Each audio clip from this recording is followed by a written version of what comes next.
Here's the story of a bunch of podcasts who were bringing Cubby content to the world. All of them did their own show. Unconnected, obsessive baseball nerds.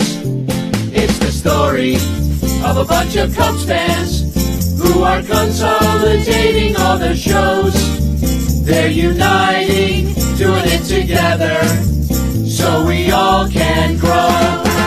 Cup of Cubby Blues combining with Son Ranto, Baseball Rabbit Hole and Cubs PS Plus. With Cubs Pod and Briggs behind the ivy, they're all teaming up to be the Bleacher Bunch, the Bleacher Bunch.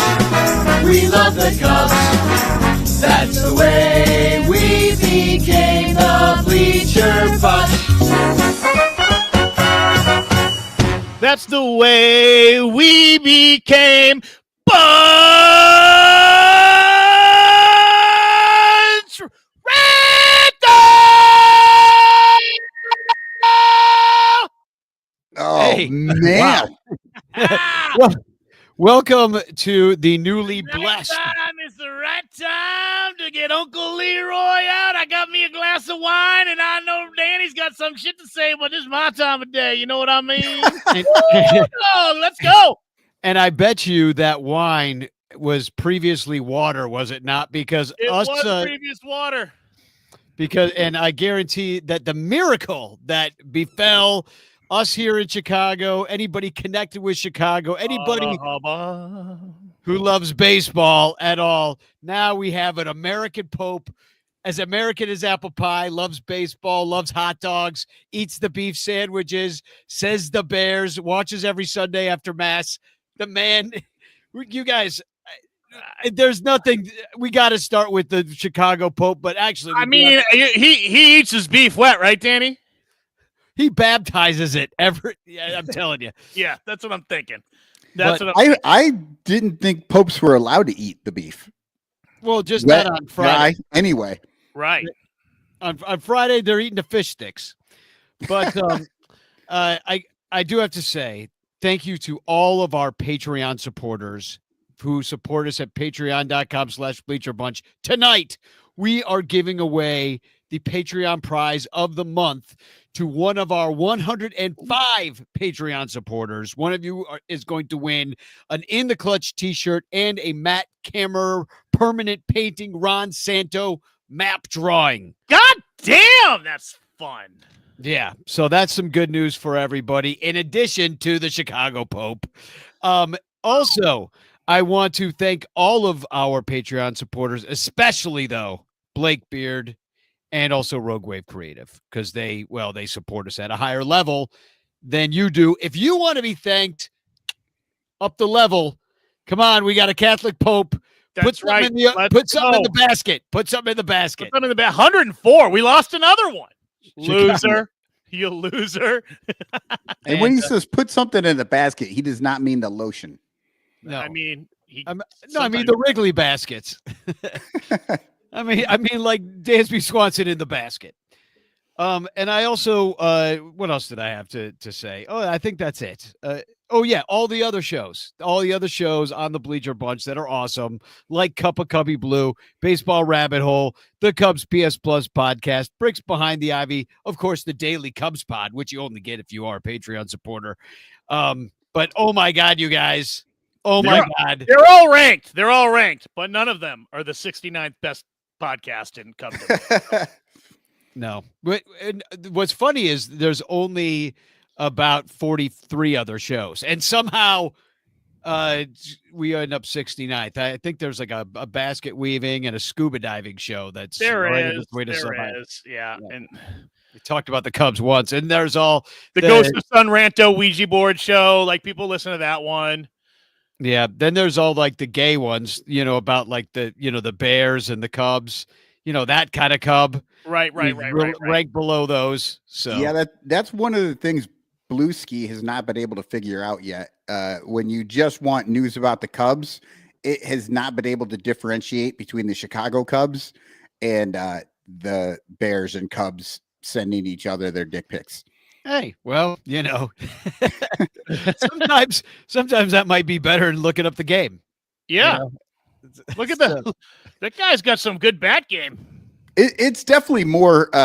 It's definitely more interesting sometimes, and I mean, you're guaranteed to get a lot of wood in the picks, if not in the game. And balls, just not as many strikes. There you go. But we got to get into the fact that we have a Chicago Pope. I mean, when I saw this graphic, almost immediately, but whoever's like running the AI machine, good job to you, because almost immediately I see this graphic of the Chicago Pope. He's got a staff with a Cub C. He's standing in front of the skyline. He's got a pointy Pope hat with the Sears Tower and the Chicago flag in the two blue stripes. He's got a Bears logo right in the middle of his forehead. He's holding the Chicago style dog. He's got a freaking Dude, he's got pizza bling. He's got fucking pizza bling, dude. That shit's wild. But there is one big mistake because apparently he's a Sox fan. Well, the other problem is he's wearing this Bulls logo too, and I guess that means you're an MS-13 as well. So he's got a Blackhawks. But the one thing missing from this is the Sox logo. I don't see it here. That Sox logo I found in my TFC. Boom, it's right there. Ah, there it is. And Darth Vader, whoever that is, says, fuck you, Cubs fans. Because that was the big story, was that the Pope was a Cubs fan. And then they posted this, fuck you, Cubs fans, shows the Pope with his Sox robe.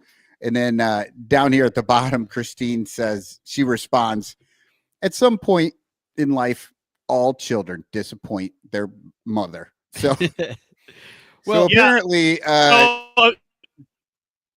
being a Pope is not enough. You got to be a Cubs fan or you're going to disappoint your mother. I think you're frozen, Lyle. He's just is he frozen to you, Michael? He's frozen, but for a second there, I thought he was just in awe. Yeah, exactly. Shocked or confused. I am awful, not in awe. Can you hear me? Yeah, I think you're back. We Yeah. can. Right. You're back. Yeah, Tell you- his mother was a Cubs fan. Yeah. His daddy was a Cardinals fan. Yeah, so And- how he And ended that was up enough to make him never want to get married.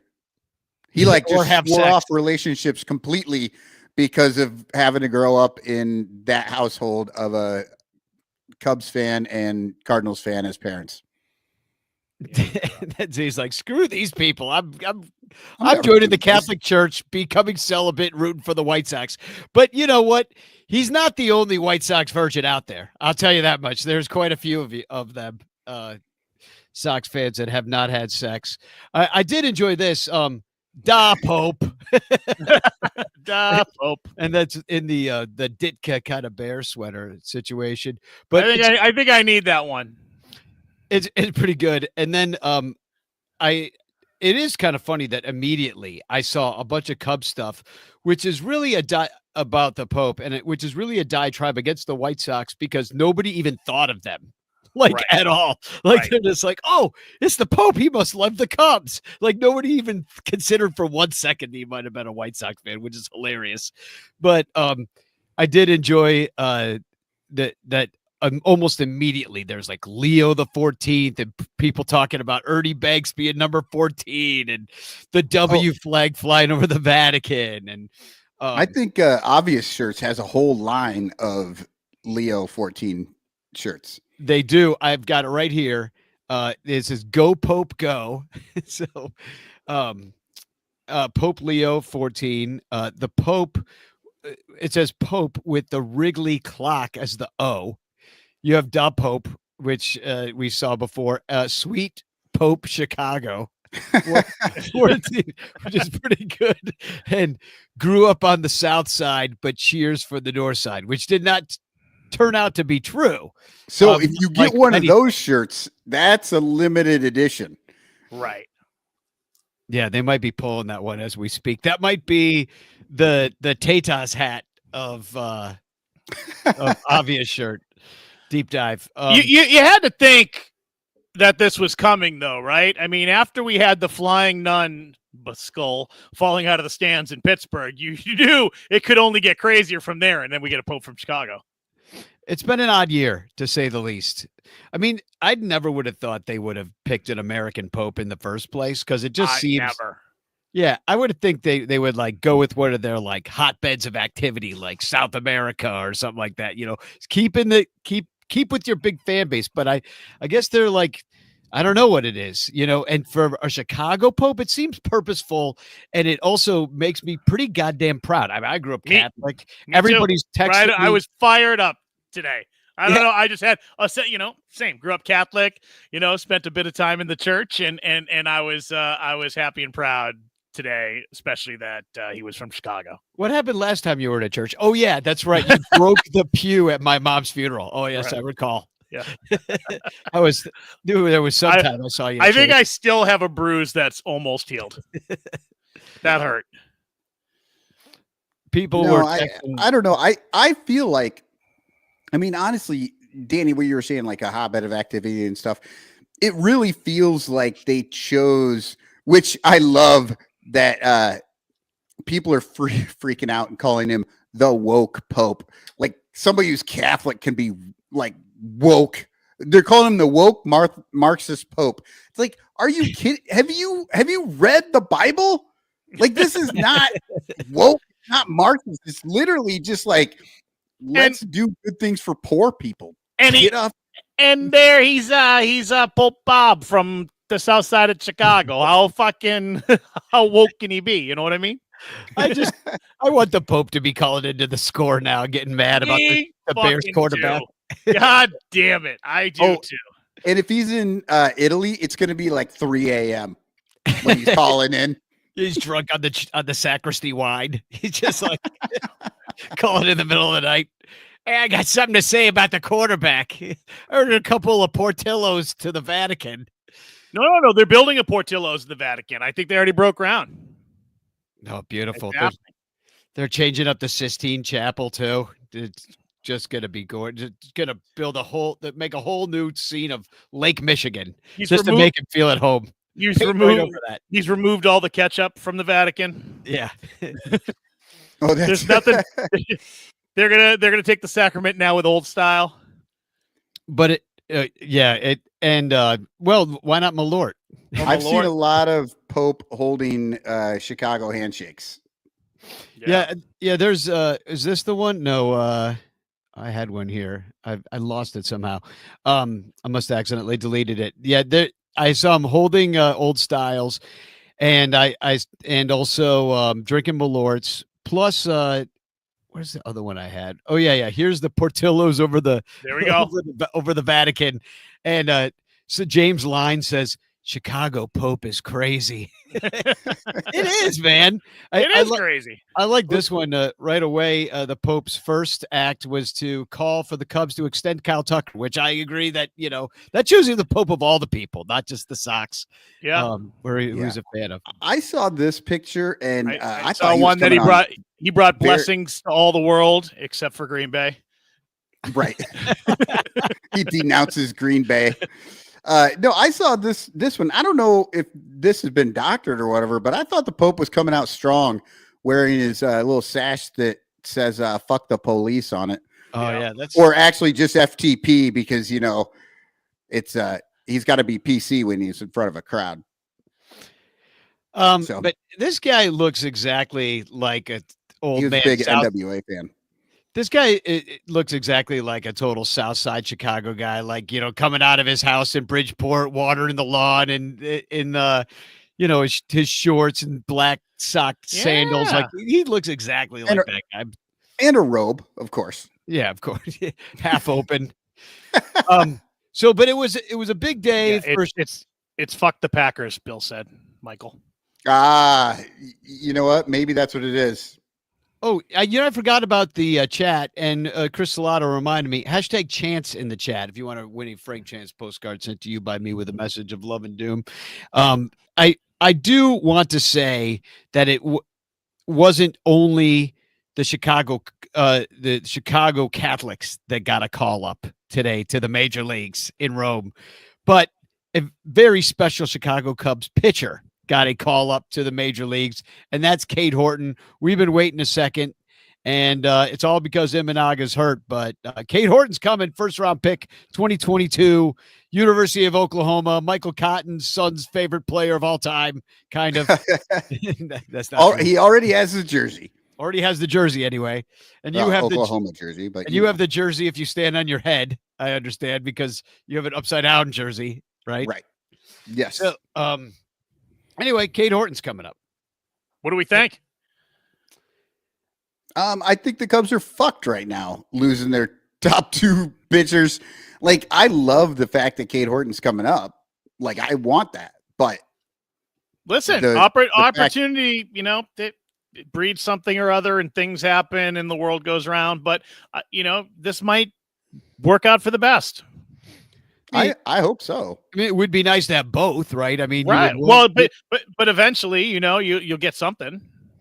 Well, Imanaga, I guess we should start there. He's got a hammy problem, which hopefully it heals well. He's going to be fine. Yeah, it's just going to take a bit. He had cramps, which, another I know we beat the dead horse on this one, but like we've always talked about how the Cubs training staff is ass. Well, he had cramps in his back leg, and they let him keep going out there. What is he, a horse? His back leg? Right. What the fuck? I understand when he's in the stretch. His throwing hoof is fine, but his back leg. Yeah. Well, when he had the cramps, I thought the cramps were more like in the quad, like in the front of the leg. He was kind of banging on his leg, trying to like loosen it up. Yeah. But then, but apparently it's the whole leg. It's like everything below his hips is just cramping up on him now. Dominic said different leg. Either way, like, I mean, but this is the training staff that when Hamill was having cramps, they're like, just eat some potato chips. Eat some chips, yeah. Okay, but listen, like, yeah, the guy's got to drink more water or get, more electrolytes in his body, get more sodium in his body. They're grown-ass adults, too. They have to, like, take care of themselves. And, maybe, they're drinking coffee or doing whatever. Like, they're, I don't know. There is a personal responsibility for some of that shit. Well, and it might just be random, too. I'm not going to say why this happened or something. I'm not even going to blame the training staff. But I will kind of blame the fact after you already did. Yeah, well, I'm just saying we've seen Don't this. worry, I already texted them. They know. I've noticed a pattern. But he also had to get going against the Dodgers in Japan, and that was like a week and a half early for the season. So like there might be something there too. They probably should have gone with a 6-man rotation at some point. I know they were going to try to relieve Shota of some of the stress of pitching so much like they have in Japan on many teams. And I don't know. It's a shame that he's down, but hopefully he can come back and get back out there while Cade Horton is impressing us through the rest of the month. And then that's the hope. Yeah. So, but this guy, I mean, then you get to knock somebody to the bullpen, maybe. Well, I think our starters are they're already bullpen guys in our starting rotation. Back to the bullpen. That's what I mean. Because what are you going to do? You got Brown's been pitching well, so great. Yeah. Well, it depends. Brown pitches well. He also pitches bad. He doesn't really pitch in the middle. Like. That's right. Yeah. So he's not a 3 through 5 kind of guy. He's either going to give up 10 runs or he's going to strike out 9 and like he did the other day. Colin Ray, who wasn't supposed to be in the rotation, been pitching out of his freaking face. A little bit of a fault, a little bit of a reversion to the mean the other day, but still he's been good. Tyone is basically Colin Ray, but older and more of a proven Colin Ray. Tyone is just that crafty veteran getting through on his knowledge. Just totally making what he knows about pitching work for him. Boyd's been good. I mean, kind of a surprise, but who knows how much we'll get out of him. And then you add to it like a Chris Flexen, but that is not enough to get through all this with down Imanaga and Steele. So it's got to be Cade Horton. And I'll put up his numbers. Well, first let me put up this is an AI pitch profile. This is from AI. So okay. Just so everybody knows, curve on Son Ranto. It's not an AI. It's a large language model. Oh, it's magic. It's It's magic. Okay, I like magic better. it's Just as believable. By the way, Michael, you're not you anymore. You're AI. Danny and I made an AI Michael, and you can't even tell. yeah. Oh no, everybody could tell. This stupid AI forgot all the hair on my face. Right. So he's got a fastball, and he dials it up to 98, mostly mid 90s. Good carry and run. He's got a plus slider in the mid 80s with 2 plane depth and a high chase rate and a high swing and miss rate. So he's got the strikeout stuff. He's got a curveball in the low 80s used for variety and an upper 80s pitch with some fade that's called a changeup, but he has trouble throwing it for strikes. Which is kind of evident in some of these numbers. I've never heard of 2 plane depth. Have you ever heard that? Yeah, World War II. It's like you got like 2 planes coming in. They're going to bomb an island, and like one's going high, one's going low. Boom. And the one that's low gets hit by the bomb from the high one. Michael, you remember being in like grade school and like you'd kneel down behind somebody, then your friend would come over and push them? That's like that. Yeah, that's it. And then the kid would hit his head on the cement, and you'd be like, "Oh my god, I killed him. I'm going to prison for the rest of my life." He ended up being fine. Everybody scatter. Everybody just runs quick. Nobody like wants Michael's to be around the beard. kid bleeding. Everybody scatter. So the walk numbers have been high, 3.1 per 9 through his minor league career. But he's got 11.3 strikeouts per 9 throughout his minor league career, which is pretty damned good. He's had some injury problems, and he only pitched 1 season, I think, at Oklahoma, and then he had to have Tommy John surgery. And the Cubs drafted him, but he had to get through the whole Tommy John thing before he could come in. And I think I was listening to Cap's show, and they said he's got either 99 total innings or 199 total innings over the last 4 years. Well, he's only has 151 innings pitched total, so it's probably the former. Yeah. No, I think it was 99 because he was adding in the Oklahoma time too, and that's not listed here. So, or no, it is 53 innings at Oklahoma. Yeah. So it's not a lot, It's just, well, then I don't know what Cap was talking about then. Yeah, maybe Cap was just completely wrong. He had an extra. He was making shit up because he was like, nobody's gonna check me. Yeah, no. It's like, But right here on the Son Ranto Show, we give you the stuff that nobody else does. We dig deep. You can't slide those ass stats by us. Yeah, no way. We know the ass stats. We invented ass stats. So before we get off, go ahead. Finish with Kate. well, I was just going to say he's going to pitch Saturday. It looks like it's TBD. That's it. Still, That's all you had. Well, I told you about him. I've never seen him pitch. Like, he's a freaking rookie. He's got to face the Mets. That's not going to be easy because they're really good. And we're going to bring on Uncle Mike in a little bit, and he's going to tell us how good they are and how he's been enjoying watching them basically beat the pants off of everybody, especially at home. Yeah, they've been good. But no, I mean, he's awesome. I mean, if the Cubs, they have not developed. We're starting to see some of the pitchers that they've developed. Ben Brown, you can't really count because he came from the Phillies, but you can kind of count him because he spent the rest of it, the end of his, maturing from the minors. I don't know. I mean, when did the homegrown guys up? When did the Cubs sign Oil Can Boyd? Oh, it started like he's been here since the offseason. Right. Yeah. He was great for the Red Sox in '84, man. Yeah, I mean, I just don't know how much he can really give us. I don't know how much any of these guys, like you brought up Boyd, like I don't know if he's going to give us more than 100 innings, Boyd. Well, I don't know if how much Danny, we're going to get. You were talking about it earlier. The 6-man rotation. They literally could have just gone with the 6-man rotation to start. He could have come up early and just pitched a couple of games, gone back, and they could have brought somebody else up. Like, there are options. The Cubs are just not creative in any way. Like, they can't see past like very simple things. And so this was like, it's gotta be a 5-man rotation. There's no way we can not do a 5-man rotation. And that's what they did. And that's why we haven't seen him yet. And that's why he'll end up going right back as soon as we get Imanaga back and not go to a 6-man rotation and let him pitch for a little longer. Maybe. I mean, it depends on how it's going. There's a lot. I mean, a lot of things can change in a month, obviously, but he was their last choice to do this. You know, the first thing they brought up Chris Flexen first, and he didn't start or anything, but they brought him up before they added him to the 40-man is what I'm saying, before they added Horton here. So what was the corresponding move? I totally missed that. It was that the one where Assad went to the 60-day? That was for Flexen. Who did they move for Horton? Oh, I don't know. That's what I was wondering. Or was he already on it? Imanaga?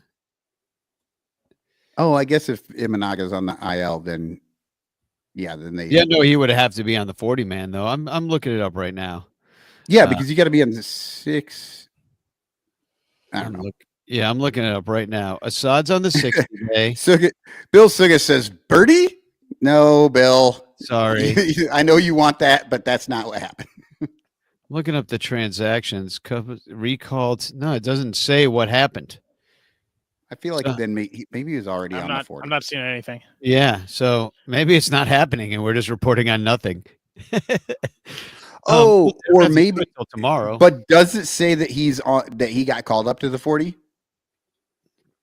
Well, he's got to be on the 40-man. Yeah, he has to be He doesn't have to be yet. We could be waiting until literally Saturday to put him on the 40. That's what I'm saying. Yeah, got it. But he's been told, and that maybe the person who's taking the old Iowa shuttle train. I mean, I wonder if it. Not that they would do this because it's a different position, obviously, but I mean, Birdie. Birdie, I kind of I'd rather be Justin. I'd rather be Justin Turner.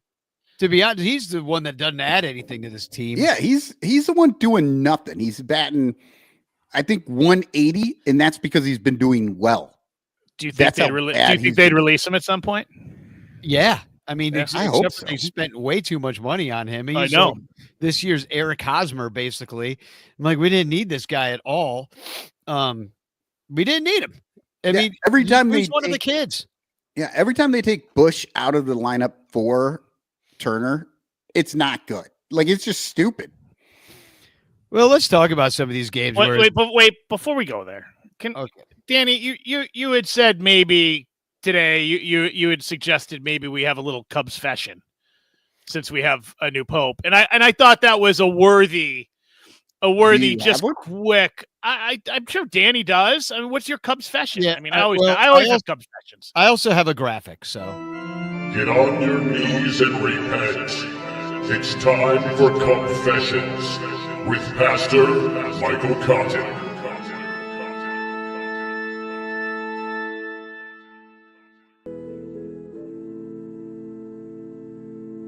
I don't know why Michael gets to be the yeah. What is it that's bothering you, my son?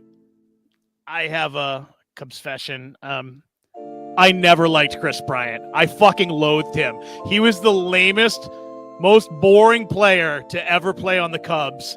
He fucking was the most unclutch player that I've ever watched in baseball history that people thought was great. The man was amazing when the Cubs were up by 9 runs, or if they were losing by 9 runs. Like, oh, look at Bryant, back-to-back home runs. The Cubs are only down by 7 now. And you're just like, what the fuck?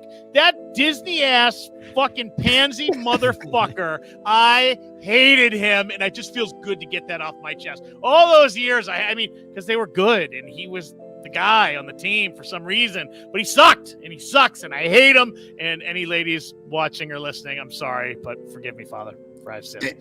And well, see now, Lyle, you've put me in a tough situation here because I don't know if there's any repentance needed for that take after the way it all worked out. I think everybody, if they don't agree, they get it at least.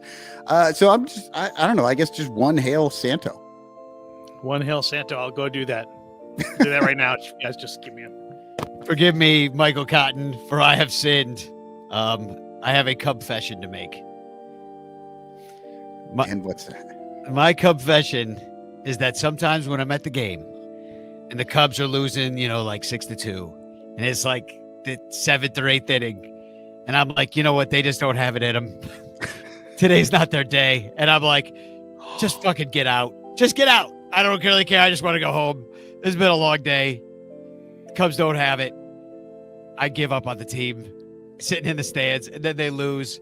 And I stayed and watched it, and I feel like it's partially my fault for not cheering for them. That is my confession.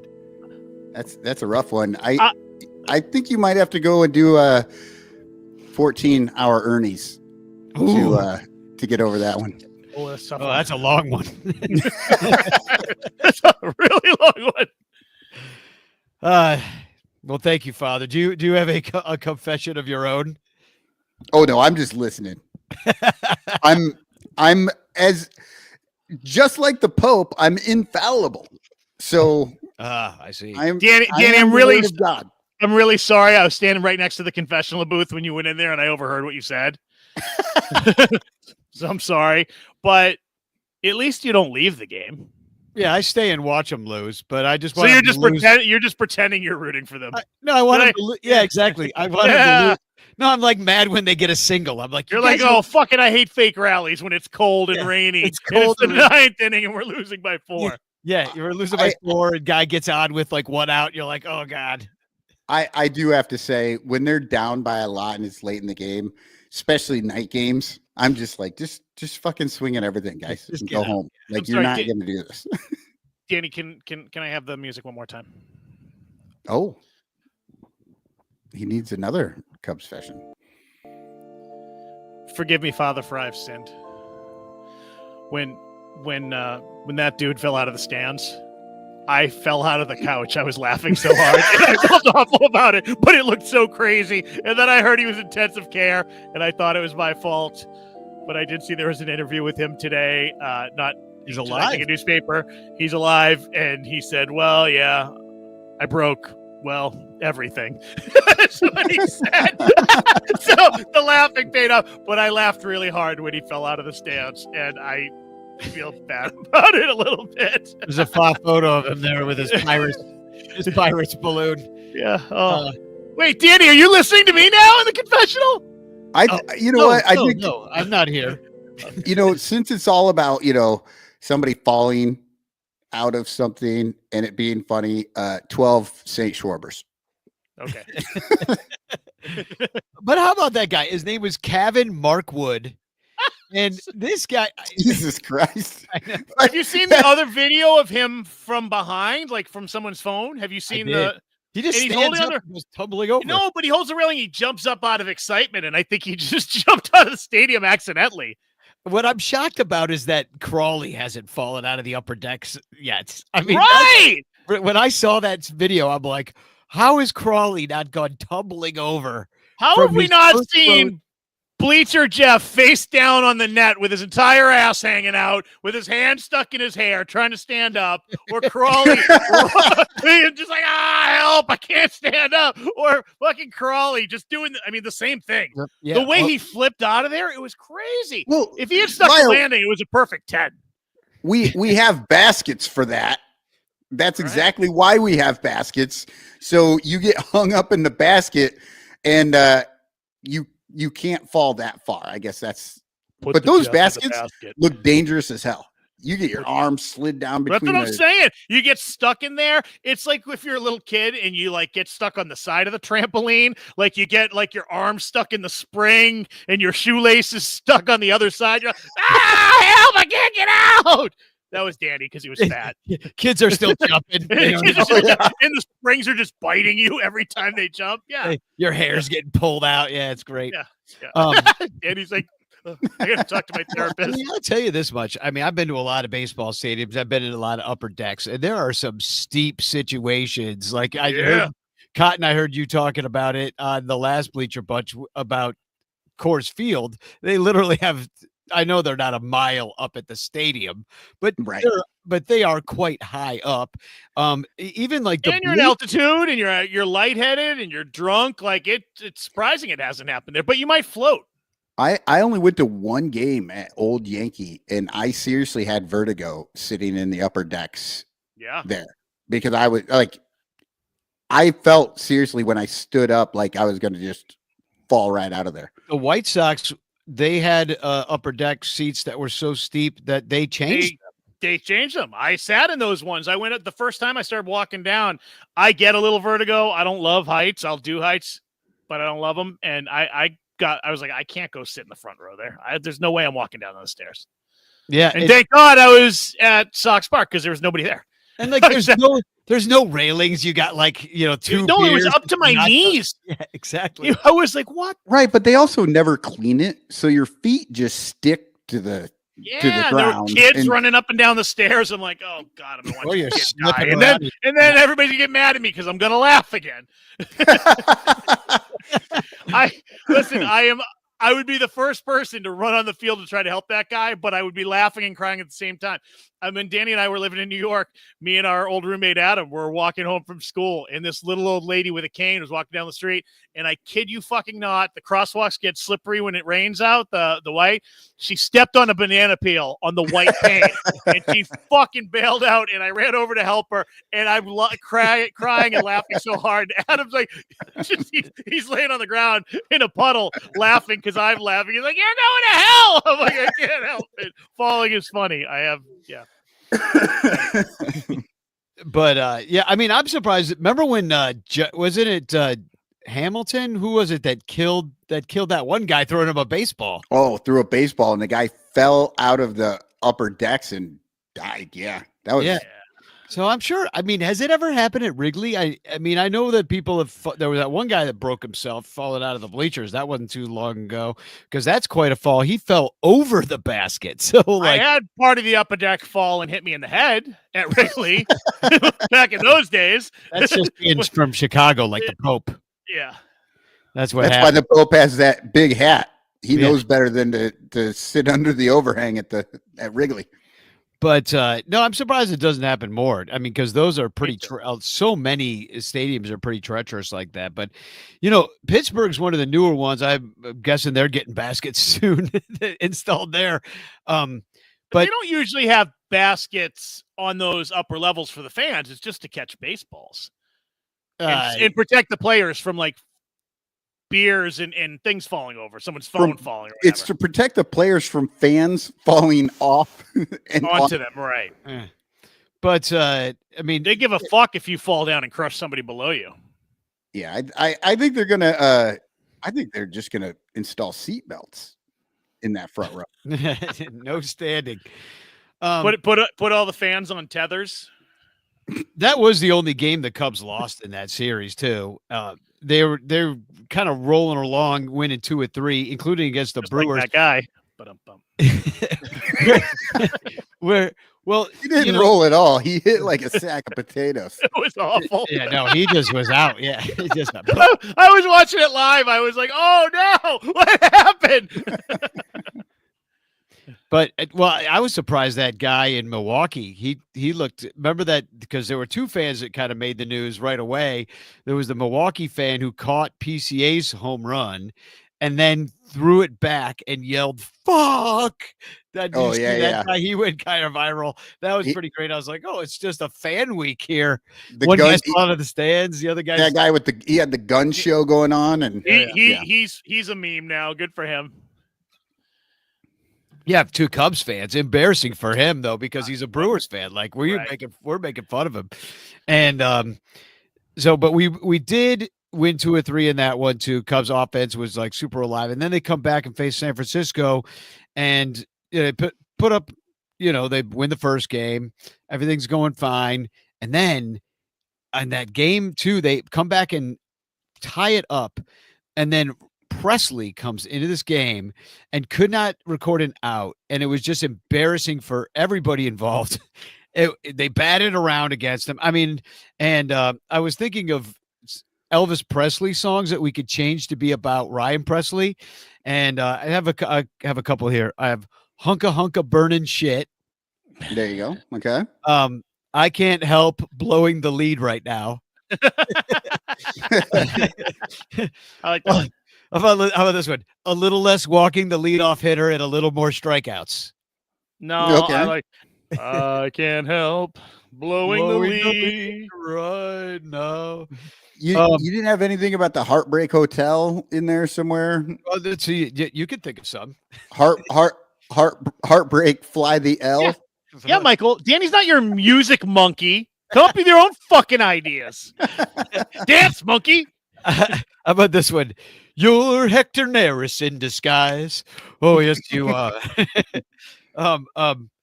Return to the Astros. Return to the Astros. I like that. How about you ain't nothing but a has been. Oh, that's rough. That hurts. Yeah, that hurts. How about here's one he sings to the batters. Are you home run tonight? That's all I got. All good. All good.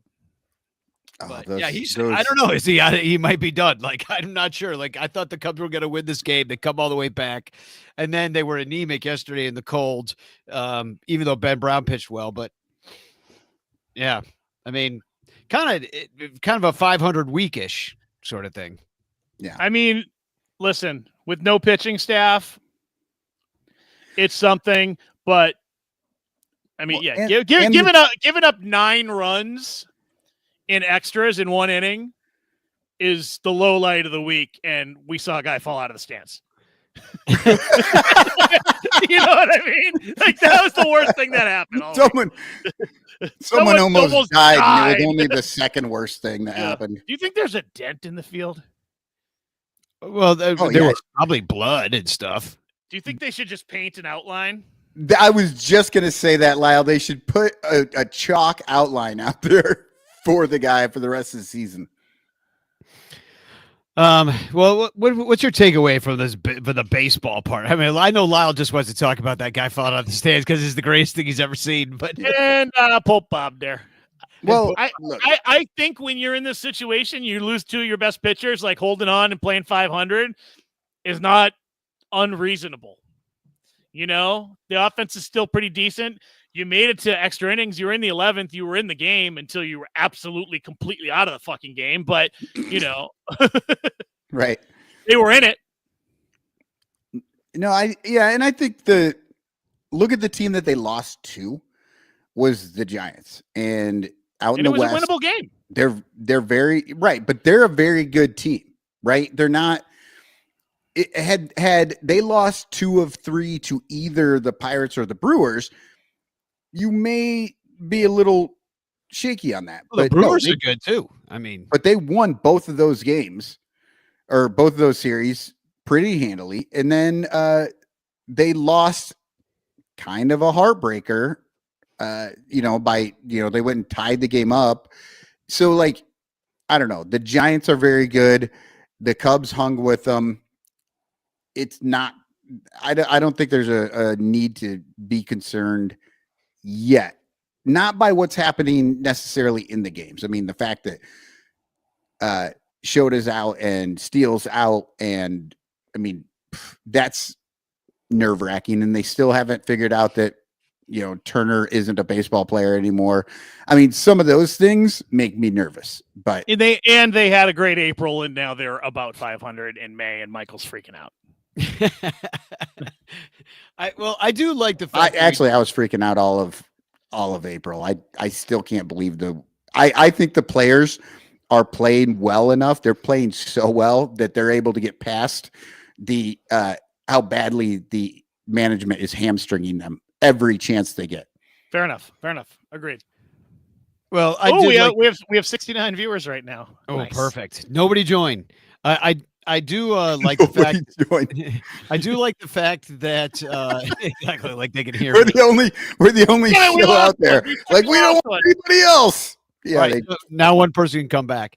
But I do like the fact that we beat the Brewers. I feel like they've been kind of handling us the last few years to take 2 or 3 in their ballpark and act like it's our ballpark again. Yeah. And I think I bet Council feels well in the situation too, that he's fucking maybe got that monkey off his back a little bit.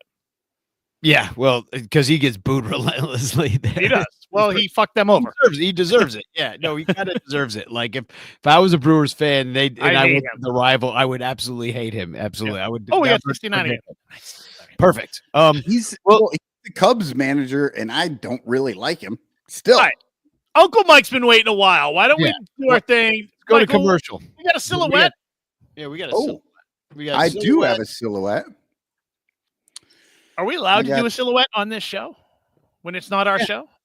We're kind of, taking over the. It's all our show. It's all. I know, but that's right. Okay, but so many things. Okay, here we go. This is an old one, so check this out. that picture is not black and white, simply because the photographer thought it would be cool. That is black and white because there was no color film at the time. That's the only hint you're getting. So, can I make a guess before? I think it's what that dude looks like now after he fell out of the stand. That's what he looks like when he walks. That's the dude hanging onto the rail in the shower. Yeah. All right. So we'll be right back. Put your guesses of who this silhouette is in the chat and hashtag chance in the chat, all that good stuff. Here's a commercial for Patreon. Join us join the great shows on the Bleacher Bunch at patreon.com/Bleacher Bunch. We'll be right back.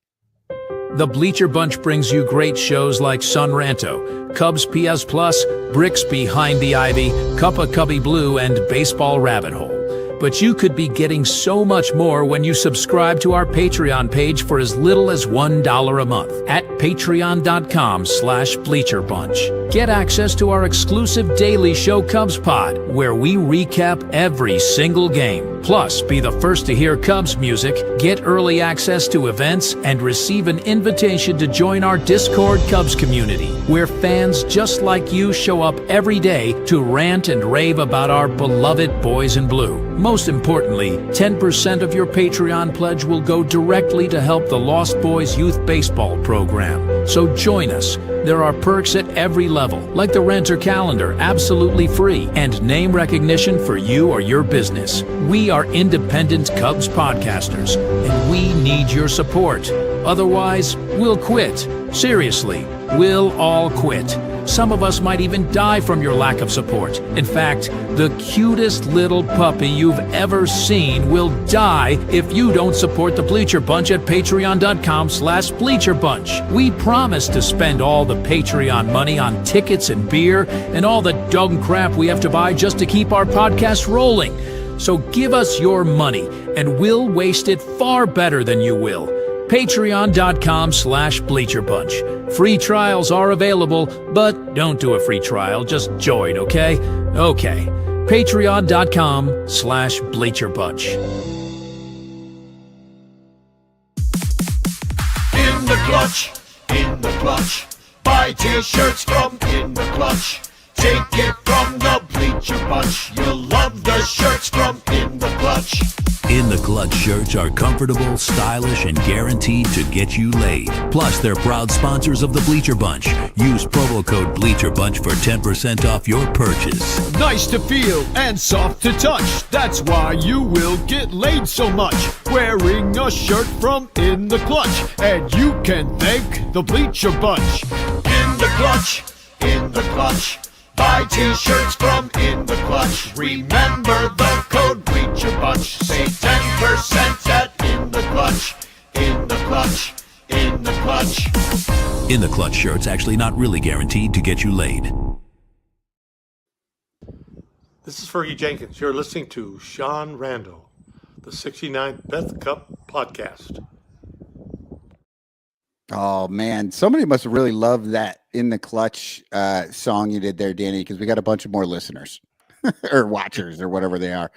Sugus says that it's this is Matt Shaw's great grandfather. Terry E, it's Justin Turner's rookie card.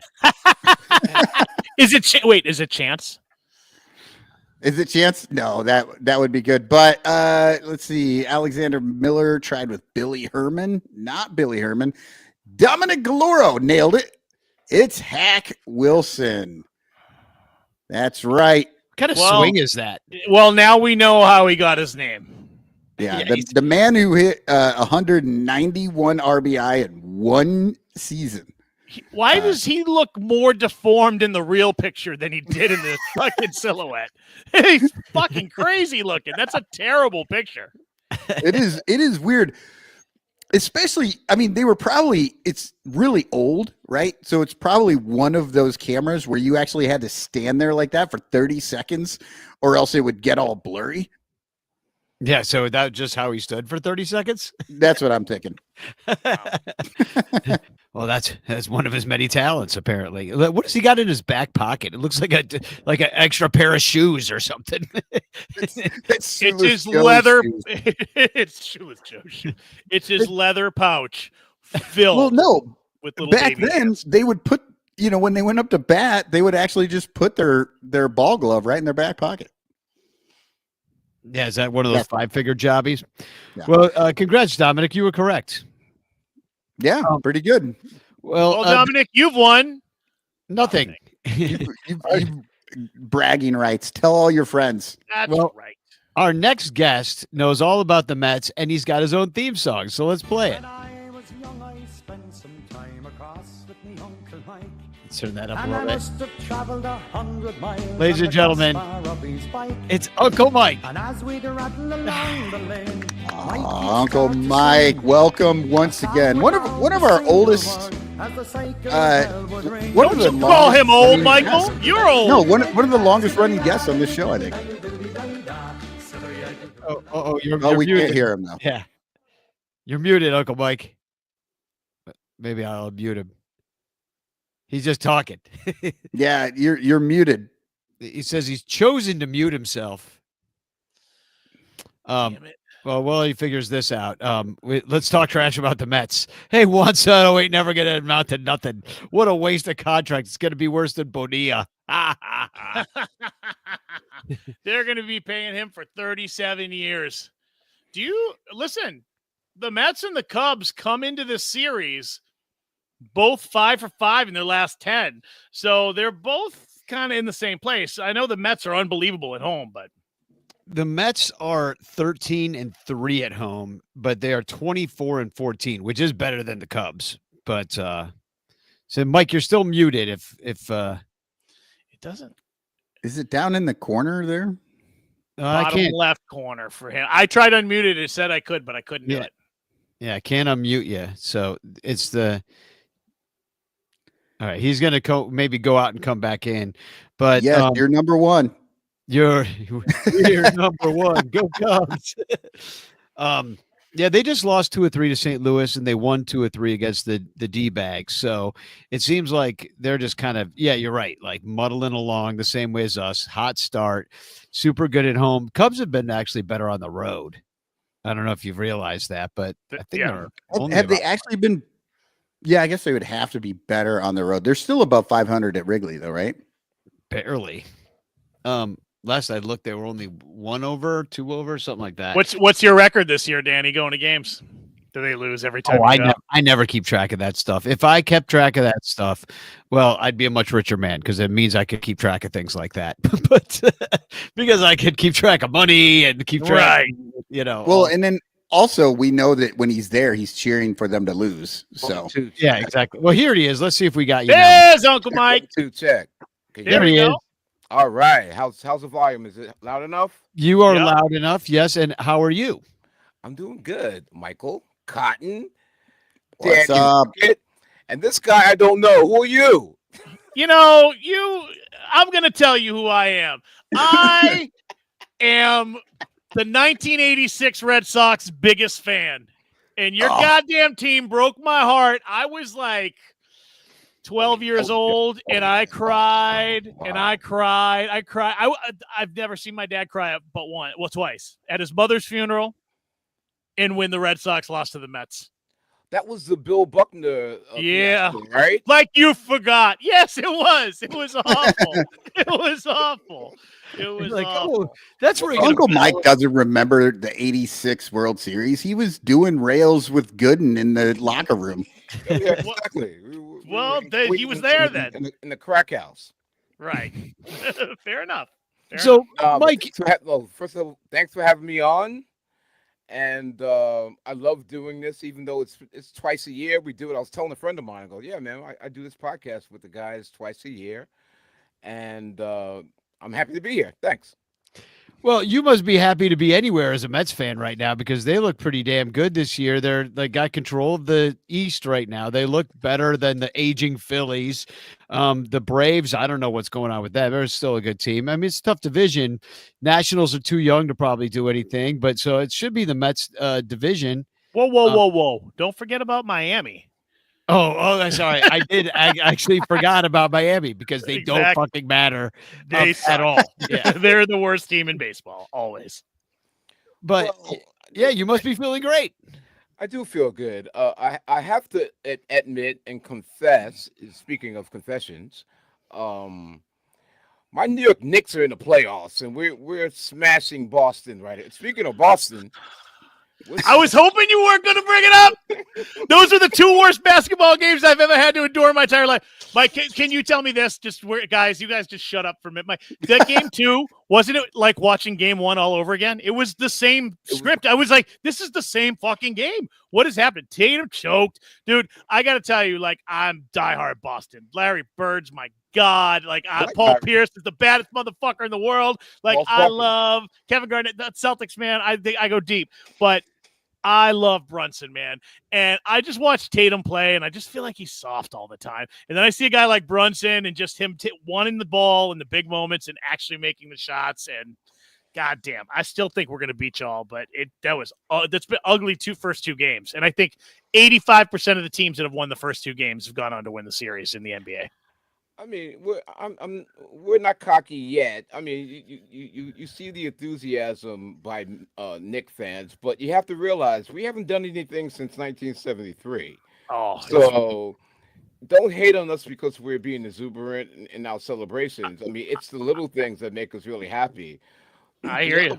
The other part of it is that we really feel deep down inside for the first time in a really, really long time, probably since like 1999. When we went to the finals and got our asses handed to us by the San Antonio Spurs, that this year we have a really decent team. You know, I know you do. Yeah, the Celtics swept us during the regular season, but it took a minute for this team to gel. You know, and we're a much better team than we were mid-season or even probably the last couple of weeks of the season. And I think it's to our benefit that the kind of basketball that we're playing right now, we played during the regular season. Like, we're not switching things up. Right. Detroit Pistons came in and whooped us up, and it was a hockey game. You know, doing hip checks and but we survived that series. And all I can say is that Boston has to. You said they're soft. I'm not going to call them soft, but no, they're playing soft again. You guys are beating us up. You're bullying us around. You guys are looking good. And listen, Madison Square Garden is going to be off tomorrow night. It's going to be insane. We're a good road team. You guys are a good road team. I'm holding my breath again, and we'll see what happens. May the best team win. But so far, it's been great. And I say all that not to talk, basketball on a baseball podcast, but I kind of been really paying attention to that. However, in my rearview mirror, I'm seeing what my Mets are doing. Well, it's just an abundance of riches for you over there, isn't it, Mike? You're going to walk out of basketball season and you're going to go right into a championship run for the Mets, maybe. Well, you guys know I'm humble, and you know what? It took like 3/4 of the season for us last year to do anything. So it's still early, guys. It's not the summer. It's not the dog days of summer yet. But I have to say I'm very, very pleased. And Pete Alonso, man, thank God he signed with us, man. He's having what is just an amazing start of the year. He really is. Yeah, getting him back was super key for you guys. You predicted it was going to happen. You're like, Pete Alonso's got to be a Met. He's just is a Met through and through. There's no way. Danny, where was the offseason talk about Alonso outside of the Mets, other than the Dodgers, probably? Yeah, I mean, the Cubs were quote unquote kicking the tires on him. They never did anything. It was pretty close to the vest. I think it always looked like he was going back to the Mets, I guess. And they just finally got it done. Daddy Cohen opened up the purse strings, and there he was. But like he also opened the purse strings big time for Juan Soto, who hasn't really. I mean, he's been good, but he hasn't been like doing, what he is totally capable of as Juan Soto, which is just and he will. But you're getting really just good performances throughout your entire offense, which is top 10 in major leagues. Throughout your starting pitching is tops as far as ERA goes in the major leagues. Everybody we're facing in these next 3 games, Holmes, McGill, and Griffin Canning all have ERAs in the 2s so far this year. So it's not going to be easy from pitching or hitting standpoint. And so you guys just built maybe one of the only other teams in baseball that could stand up to the Dodgers on paper. Is the way hats off to David Stearns, man. Coming into this season, I mean, this was not the pitching staff that we all thought it would be. I mean, we have Montez on the IL. Excuse me, I'm thinking another sport on the IR, and Manaea is our ace from last year. Both these guys have not played yet this year, but as you mentioned, Griffin and Canning's 5-1. I mean, that was an excellent pickup from the Yankees, I believe, and I always said McGill is that feisty guy, and Peterson's another guy. These guys are just, and Kodai Senga. It's just been really, really pleasing to see how these guys have picked up when, there's a few guys that were not slated to start this year, and they've really filled in beautifully. Well, Griffin Canning actually came from the Angels. It was Clay Holmes from the Yankees. I'm sorry, from the Yankees. And you're right. Like Clay Holmes, like here's a guy who last year he's been good for the Yankees. He's kind of back end of the rotation guy. Had a 3.14 last year, and you pick him up, comes the other side of the town. He does even better or the same for you guys at least. And then Griffin Canning, who sounds like he's in a freaking Harry Potter character or something like that. His kind of freaking name is Griffin Canning, of Dumbledore. Anyway, nobody ever heard of this guy, and here he is just doing things for you. I mean, and like you said, this is your pitching depth that's doing it for you. It's not even like the guys you were expecting to do it. So it's pretty impressive. We're throwing Tyone, maybe Cade Horton. It's not announced. And then Matthew Boyd, who, on paper, I don't like how we match up at all. I don't like going to New York with this situation. I don't like how the setup of the series at all for the Cubs. I don't like it. Well, I think about the end of last year. I have to say, obviously, we had a decent year, and and the Cubs weren't that great. But you guys are sort of down on the Cubs. And looking, like I said, looking through my rearview mirror in terms of what's happening in baseball and looking at standings and wins and losses, you guys are doing pretty good right now. You're in a good space, I think. We are. And it's still early.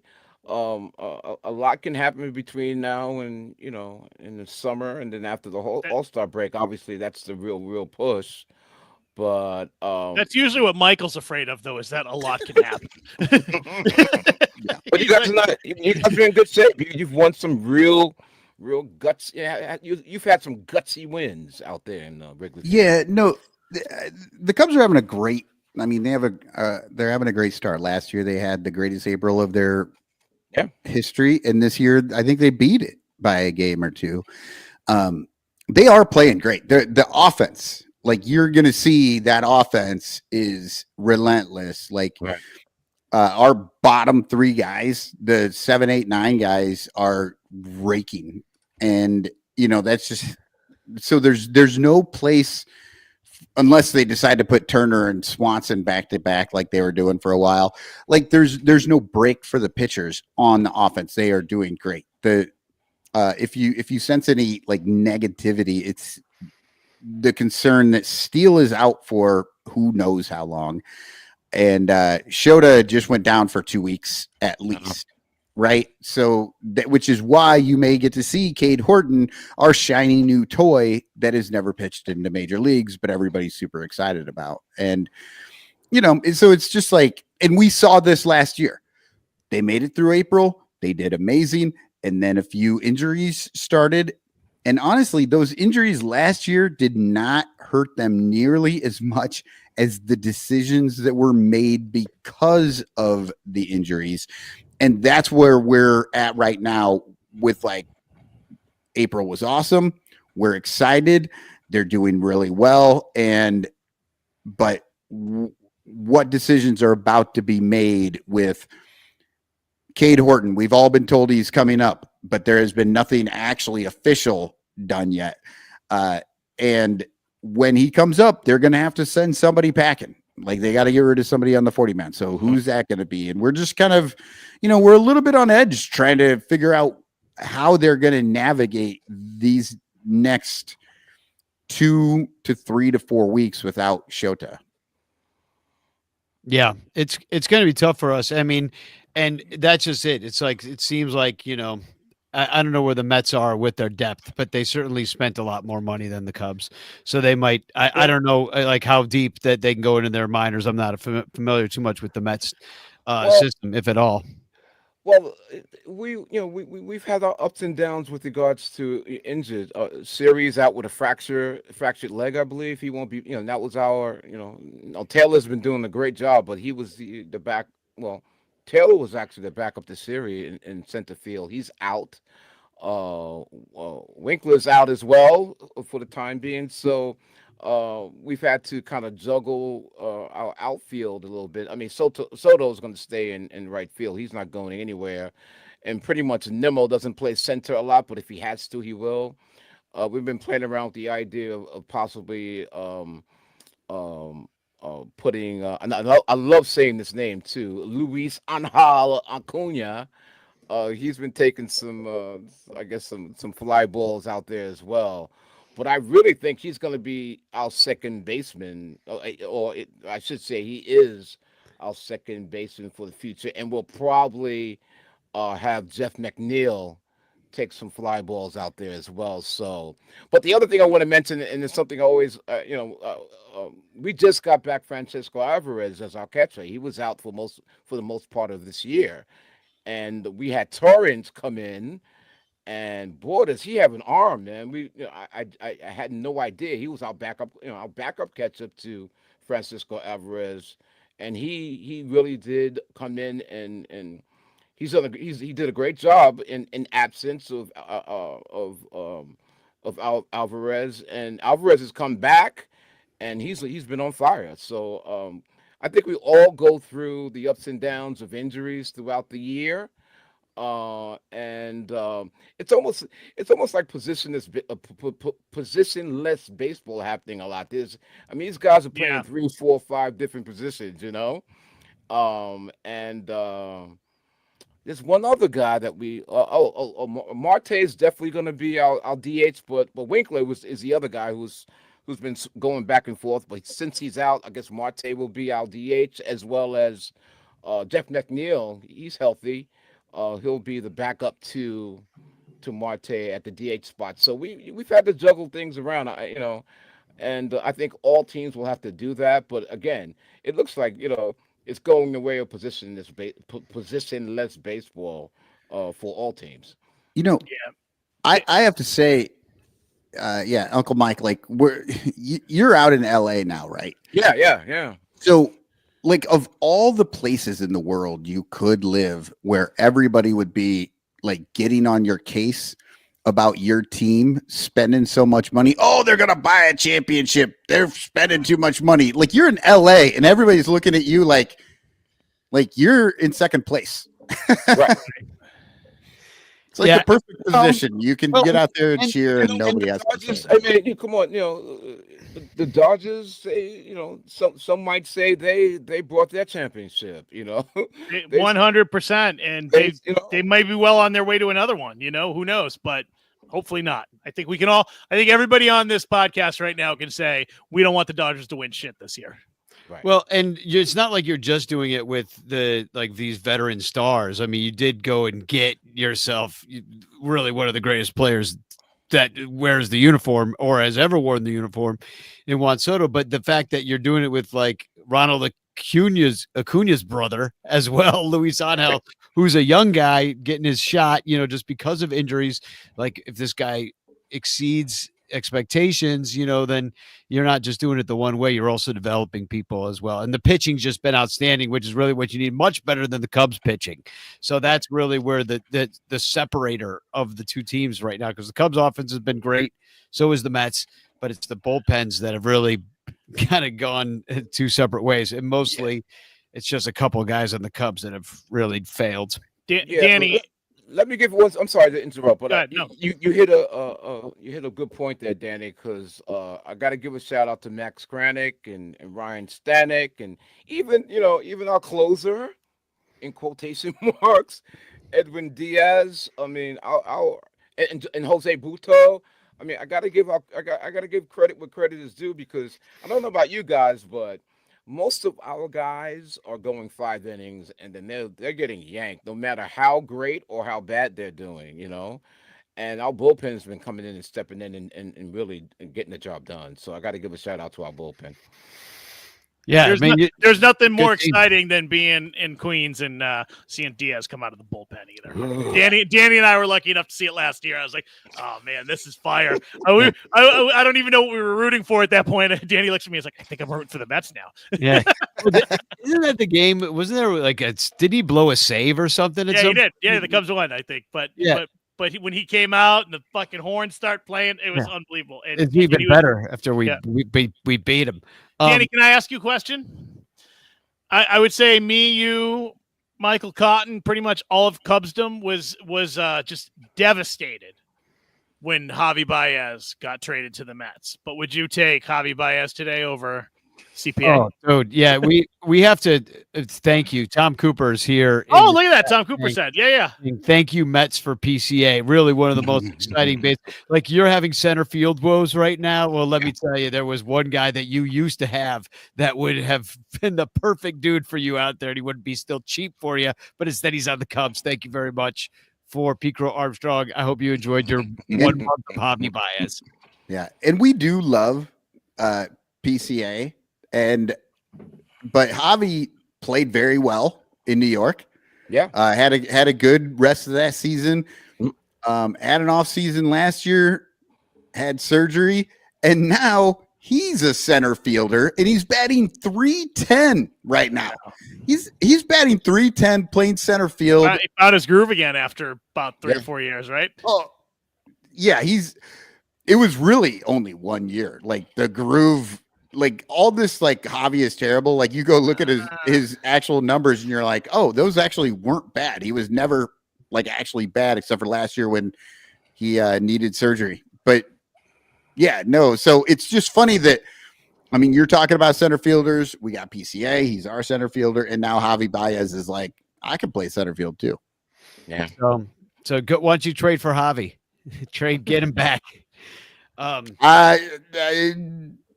I mean, we need a third baseman, and Javi Baez was always the best third baseman on the team, even though he never played third base. Michael would make us crazy. It would just make us so angry. I was like, why is he not at third? Yeah, I mean, for us, Beatty, who we're trying to find a place for him. I mean, he is a third baseman, but Mark Vientos is, I think he's cemented himself at third base.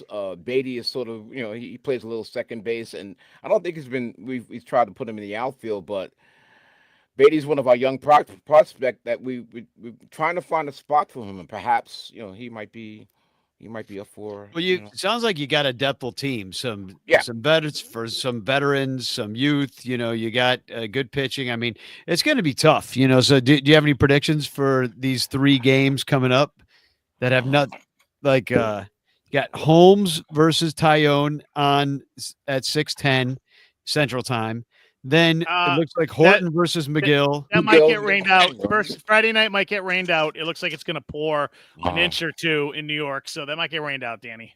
All right, and then so even if they move it, then Horton versus McGill maybe. Then Boyd versus Canning. Yeah. So Saturday, 30-mile-an-hour winds blowing straight in. Oh, really? Michael, how about that offense? Well, I was just gonna say 30-mile-per-hour winds blowing straight in. If there's ever a perfect situation to start a brand new pitcher, it is right on his back. Like, yeah, just tell him, just throw it straight down the middle. 20-mile-an-hour winds, 30-mile-an-hour gusts.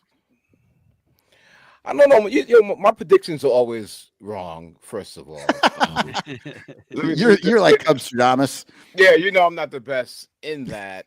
I mean, Holmes and Canning is probably 4-1 for Holmes, and Canning is 5-1. That seems like the lock bet, right? But you know what? I'll be honest with you, man. I like McGill's fight, man. He's had a couple of bad breaks this year where he could easily be 4-1 as well, and the Mets kind of fell apart in a couple of those games that he was pitching. So I don't know. I'll just say this as a prediction. We'll take 2 out of 3. All right. How's that? Cubs sweep. Oh wow! Look at the positivity. Ooh. That's very nice. Well, okay, Lyle, what you just said about the rain on Friday night, I think maybe you're right. I think that game gets rained out, so then we're only playing 2. They bump Horton completely, right? That's what I was thinking. They do Talon, then Boyd, then they bump Horton. They got another week. Yeah. Well, let me ask you a question. You don't think they'll do a doubleheader on Saturday?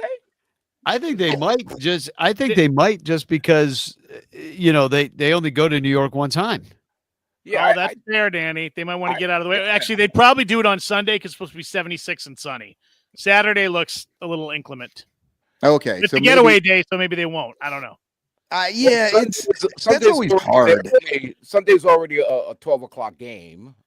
It's even earlier. I mean, I guess it's at 11 a.m. Central. Yeah, 12 o'clock 12 Eastern. Yeah, Eastern, 11 Central. I mean, that's early. Is that one of those weird like Apple TV morning games that they're doing? I'm surprised that's not that's not an ESPN game, but I guess it's not. Because I'll have to look that up. Because they're doing these morning games. I think they might do 2 on Saturday. I'll be honest with you. Well, you're not going to see either of them because it's Cubs. It's Celtics Knicks at 3:30. I thought it was tomorrow, but it's Saturday. I think it's too early in the season for them to be. And I don't think this.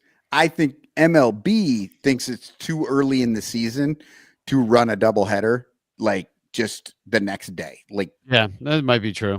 Well, I have to say we just did it with the Cardinals like last series. I don't know why it was.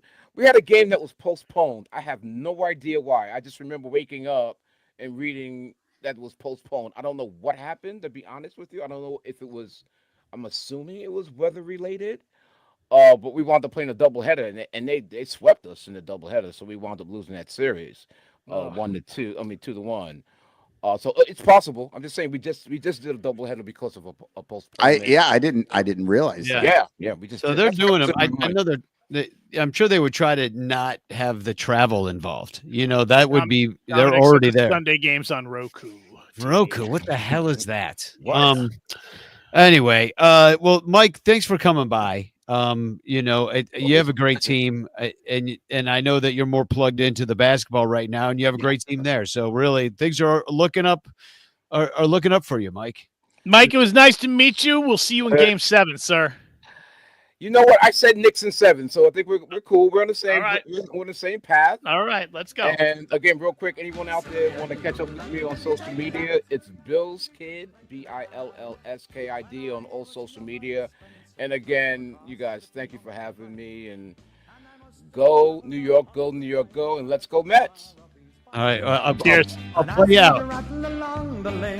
Thanks for coming on, Mike. Here you go. Always love having you. I'll let you out of the hook. Here you go.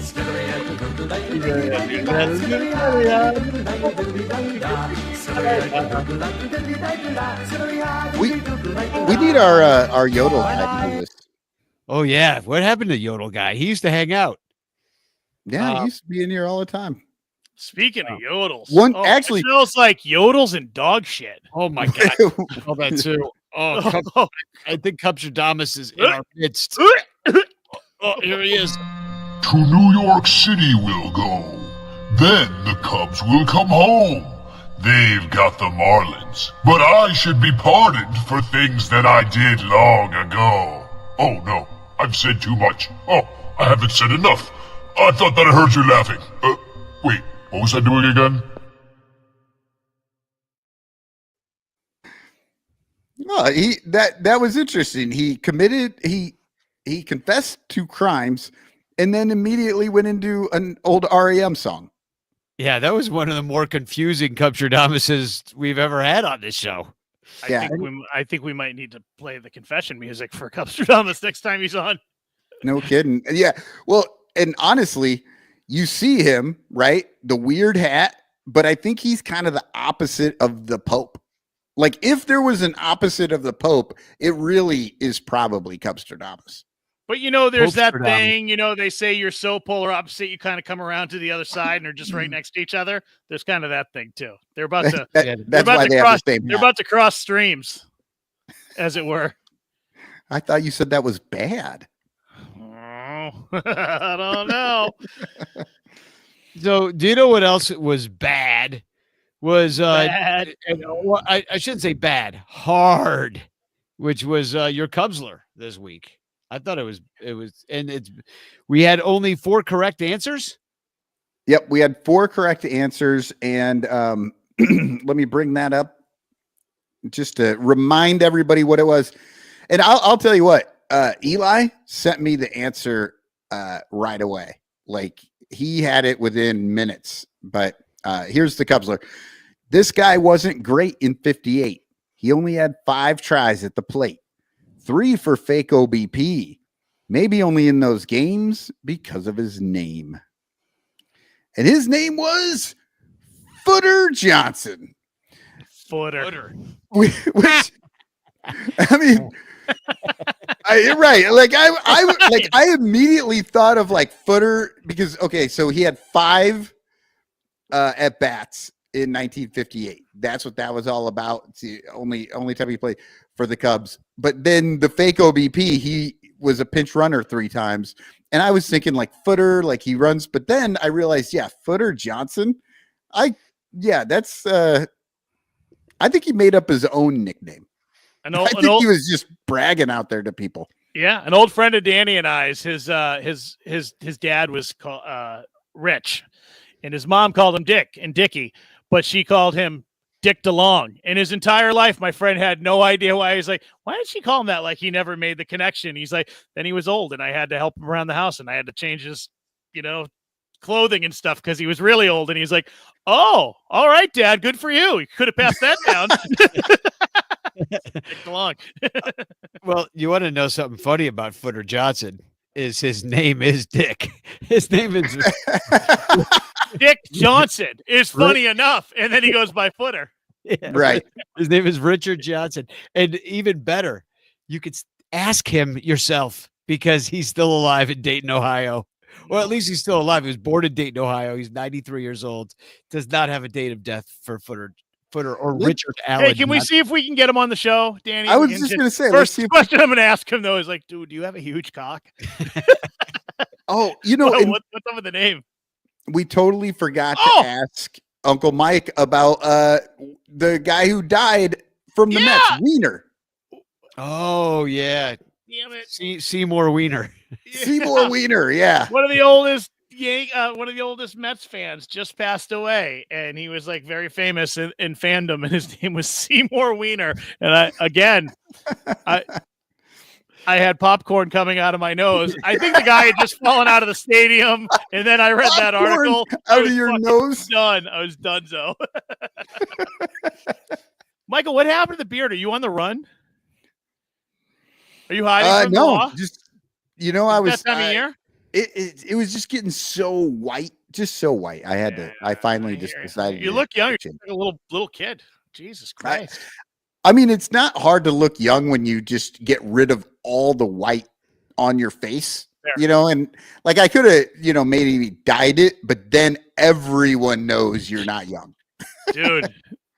Dude, grow it back and just ferment it for us, just for a week. I want to see it. I want to see it in all its glory. You can shave it off right after. I'll just for the next show, I'll draw it on. It'll just be brown marker. A curly Q. So do you have I forget how this works. Do you have like a winner that you pick from these? No, we usually we would do a random thing. Can you do a random thing or the wheel of names? I can't because I've got it set up for the Patreon prize of the month that we're giving away tonight. Okay, then you know what? I don't have a new Cubsler. Okay, so add it to the next one. Yeah, people were Artie Boucher, Jeff Bjorn, Dominic Galoro, and Eli Cotton, my son. So we will draw on the next show. We'll actually set it up to do the drawing, but it's been a week and a half now, so I figured maybe we should do something that's cumulative, and you just like take all the winners through the year, and they get some kind of grand prize. Yeah, like $1 million out of your pocket. I did do that last year. Bag of Michael's gray beard hairs. I did do that last year, but like every single week I gave something. But you're right. I mean, that was really hard to do every single week. So yeah, it adds up. The weeks add up. Yeah. So we'll think about it. Each time you win, you get your name in again. So like if you win two of them, your name is in twice. Yeah. So all right, great. What else? Oh yeah, Ronnie Woo Woo's not doing so hot. So keep sending him. So it's the Pearl in Evanston. Keep sending him lottery tickets. He loves it. And I don't have that address on me right now. I thought it was in the chat, but yeah, he's just kind of in a nursing home and kind of declining, and he really does appreciate the love and the well wishes and the visits, because it's depressing to be in there for a guy who's used to being on the go. So I do know that and a man about town running around Wrigley where everybody knows his woo. I will say this though, happy birthday to Miguel Esparza. His birthday was yesterday, the Spanish language voice of the Cubs. Oh, I have all the birthdays, Danny, since I have your calendar. I wrote down all the names. So going back to the weekend, since we missed those, May 4th, Liam Irvin. Oh, you could just go back to the weekend before if you want. Oh, because it was my birthday. Yeah. Lilac. I think we actually mentioned. Oh, all right. Yeah. May 4th was Liam Irvin. May 5th, Alyssa Jean. That's Crawley's daughter, I believe. Mm-hmm. Then May 7th, Miguel Esparza, as Danny just said. May 8th, R.I.P. Dorothy. That was R.I.P. Dorothy. May 9th, Zach Klepper. May 10th, Larry Hawley. Oh, and that brings us to the man of the hour. May 11th, Danny Rocket. No, I'm May 12th. Do I have on the wrong day? You're on the wrong day, I think. That's fucking amazing. You made the calendar, you dumbass. I don't think I'm on the wrong day. No, Michael, just telling me. Maybe I just misread it. Hold on. Just telling me is. It's a Monday, May 12th. And if you want to, get a bleacher ticket because I'll be out there. Oh, okay. Yeah. So Larry Hawley, look, I no longer look any younger at all. You just aged 20 years with those. But yeah, you're right. Larry Hawley was on the 11th, not the 10th, and then Danny's on the 12th. So so come on out to the bleachers. I'll be there. We are going to give away the Patreon prize of the month tonight, so I might as well just do that right now. Yeah, let's spin the wheel. And hashtag chance in the chat if you want to win that competition as well. But this is our 105 Patreon supporters. Thank you so much for really keeping the lights on here at the podcast, tickets and beer, and all the things we do here at the show. 64 more, please. Here we go. Tell your friends. Tell your friends. Tell your friends. Tell your enemies. Yeah, we'll entertain mean? them too. And the winner tonight is Todd we got? Emmons. Congratulations, Todd. Oh, Long time Son Ranto Patreon supporter. First time winner? Maybe. yeah, Maybe for this. yeah. this. So you know what, Todd? Like your name will now. I mean, I think you just knocked Pope Leo off of all the social media. It's just going to be Todd Emmons won Rancher of the Month. Nobody's even going to remember Pope Leo tomorrow. Congratulations. I mean, this has been such a great show. I mean, You want to ruin it? yeah, I mean, we didn't do Bitch Clock because we didn't have time, and that's good. But I was thinking about Bitch Clock, and then I was like, oh my god, we didn't even talk about the fact that everybody thought Boog was dead because he just disappeared for fucking 10 days on a fucking bender, and then everybody was like, oh, he's sick, he might be dying, we shouldn't make jokes. And I'm not gonna lie, when I read some of the things on social media about it, I had just seen the guy fall out of the stands, and I was laying on the floor laughing already, and then someone said Boog's dead, and I was like, yeah, and then I felt bad again. I might need to confess that next week. Yeah, nobody actually thought he died. That was called hope, or that he got fired. Yeah, I thought that maybe he got wind that we weren't really liking him, and he was like, you know what, I'm just gonna move on.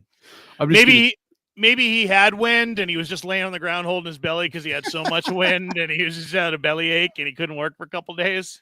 Yeah, or he threw out his back trying to tie his shoes. He was on a Thailand vacation, as Bill said. Oh no. You know, so yeah, we missed that. And Danny, congratulations on your new home. You guys noticed they're still crying Danny right there, but he's in his new little space in his home that he owns. And Michael and I would like to tell you, we didn't tell you before, but just know, so you know, once a month, once every couple months, it's $1,000, $3,000, or $10,000 when something breaks. Every fucking thing. You're like, oh, my water heater's out there. Like, well, $3,000. You're like, fuck. You're like, oh, my fridge is dead. You're like, oh, $1,000. Oh, my shitter's jammed and it looks like the pipe's all the way up the street. They're like $10,000, and it's fucking amazing. Home ownership is awesome. And every time you think to yourself, "Oh, I'll just call the super," yeah, it doesn't. Yeah, they don't exist anymore. Yeah, no. You're the super. You are the super. You know what, Danny? You can get a cape. Well, you can totally get a cape now. You know how handy I am, so it should go great. It's awful. Yeah. Well, the only screwdriver he has is a butter knife, so he doesn't help himself at all. A butter knife. I use a dime. Yeah. So I do have a couple of TFCs. Am I the other? I think you burned yours, did you? I burned mine with the Pope disappointing his mother. Well, I thought, and I'm not allowed because Seymour Wiener was going to be mine, but and then the guy falling out of the stands was kind of mine too. Actually, can we watch that again? Well, this is close to it. There was a play, I believe it was at Wrigley the other night when PCA dove for a ball that he wasn't even close to, and I thought that was pretty funny. So they have a picture of it, and PCA's diving. He's good 4 or 5 feet from the ball. Luckily, he was backed up by the right fielder. And Obvious Shirts retweeted. It says, reason number 1,104 why we love PCA. And PCA just diving for a ball way out of his reach. And Stars Fan 24 said, me in the show when I know I have no chance of making the catch. I'd be diving for everything just so there'd be a reason why when I missed everything, be like, dude, did you see that effort though, dude? Look at the dirt on his uniform. I think he broke his elbow. My God. If PCA had been diving into a pool, he would have landed on the concrete 4 feet away from the pool. Like, that's how bad that was. Yeah. I thought he meant like the show, he like jumped MLB onto the diving board. Yeah, no, I think it is MLB the show, like just making your dude dive just for the hell of it, I guess. Yeah, just because you're fucking around. I thought this was pretty funny, as I happened to see that the Nationals, they happened to hold the fireworks show night is that for real? As Pups in the Park. And yes, it is for real, because they knew enough to actually create a graphic for their video board of what to do. Look at the frightened dog.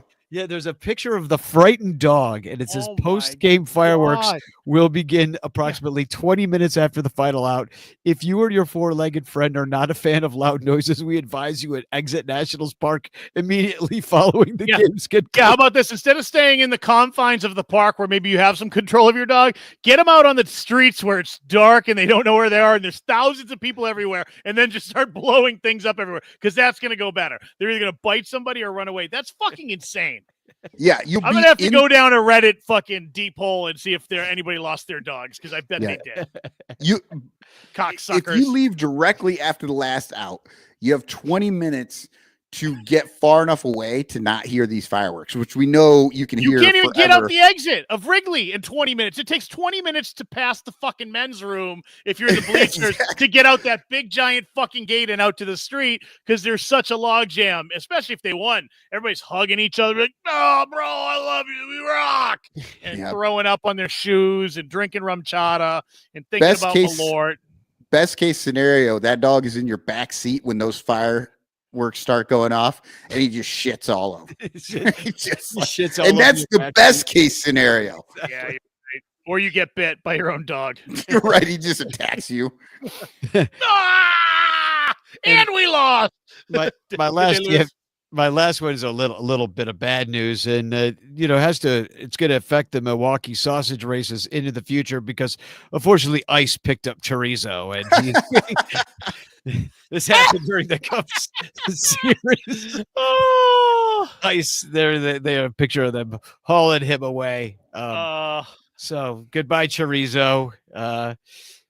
Well, but by the way, more of that's going to happen, because there's no way that the president is going to be unfazed by now being like the second or third most famous American, now that the Pope's American. He's going to lose. He's going to go fucking balls to the wall. It's going to be wild. Oh, yeah. God, what an idiot that man is. But you know what? Fuck that chorizo. I hated him. He fucking his stupid little hat. I didn't like him. I'm glad he's out of here, because it always like the brat. It's always seemed a little bit like Mexican stereotypy. Yeah. You know what I mean? Like, I mean, the whole thing, it's like the Polish sausage, it's the Italian sausage, it's the chorizo. It's like, it's just, they couch that shit in sausages. Like, they're just saying, oh, it's sausages racing. No, it's minorities racing, and we're cheering for specific countries. Yeah, they got the Polish guy running the wrong way. It's just embarrassing. They're gonna have to up their game at some point. They're just gonna like set lions out on the field and chase the sausages. Yeah, we're real immigrants inside the costumes. Wait, I better not come up any ideas. We're reverting to ancient Rome, just like we've six wild animals on the mascots. Andy Wells chiming in with a fuck Trump. Yeah, I agree. Me too. Absolutely. Amen. The real the real Hunger Games. Well, on that note. So there's the show, and I don't know. We got to thank our Patreon supporters. Well, you got to do Chance. Oh yeah, we're gonna do Chance. But first, let me thank people. I'm in a thanking mood. So we're gonna thank the Bleacher Bunch. We're going to thank Cubs PS Plus. We're going to thank Baseball Rabbit Hole, Cup of Cubby Blue. We're going to thank all the Cubs pod crew. We're going to thank who else is on our by the way, for the Patreon people only, new Rabbit Hole coming out this weekend. Look at that. And if you're not Patreon, you're just going to be sitting and waiting for it.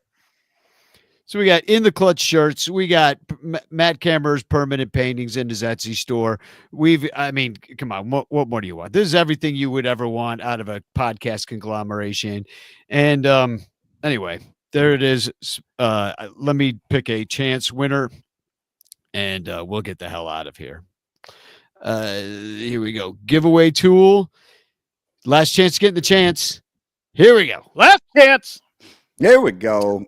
I saw not Bill. It's not Bill. It's not Bill. It's never Bill. It's just never Bill. Oh, and it's Dominic again. Nice, Dom. Dominic. He got the footer Johnson, and he won the chance. Hey, I mean, that's a little personal. Give him the footer Johnson. He got the old footer Johnson. Dick Well, Footer. he is a Dick Footer mailman. Johnson. Holy shit. He's a mailman, and he's known for delivering the Footer Johnson. So That's right. Yeah, he's Footer Johnson in all day to your house. So, all right. Well, I guess that's the Bill, show. this shit is rigged. That was a terrible show, guys. It was nice talking to you. Yeah, not our best work, but we'll come back next week and do it sometime in the future. We'll be back. I guess I don't know what's a song to play. I didn't really prepare, so why don't I'm going to play the Ballad of Poncho Boy. I'm in the mood for a song like that. So, oh well, you know what I mean. Poncho is a lot like the Pope's robe. I Actually, think this fits. you know what I should play is old style because we got the Chicago Pope. Yeah, you should. That's the song. 100%. So let me upload that sucker and I'll play that for a final recessional hymn. Now that No, don't say recession. It hits too close to home. now we got a Chicago Pope. There ain't no problems in the world Michael, anymore. you might need to put the caller on next week to make the confession more official and find a way to turn the lights down a little bit. You know what I mean? Well, and I do want to point out, Danny, you were like, I don't know why we made Michael the guy who does the confessions. It's because I have a church. You in my have a church. I backyard. forgot about your church. Yeah, we just Also- never utilized it. And also, you made the fucking thing, Danny, so you already knew that was happening. And Michael, you'll be happy to know I just spent 2 days at my dad's house because his fence blew over and I just had to build a new fence. Oh man. I thought of you like 10 times that day. I was like, I'm just going to tell him on the show. And I just remember. Oh, it's such a good time. I have actually this summer, it's been 5 years since I've had to fix a fence. All right. Remember, I moved to Iowa City, Right. and literally 2 months after I moved here, a derecho blew my fucking fence down. Well, I'm about to blow the fence of this show down and say spagog. Spagog!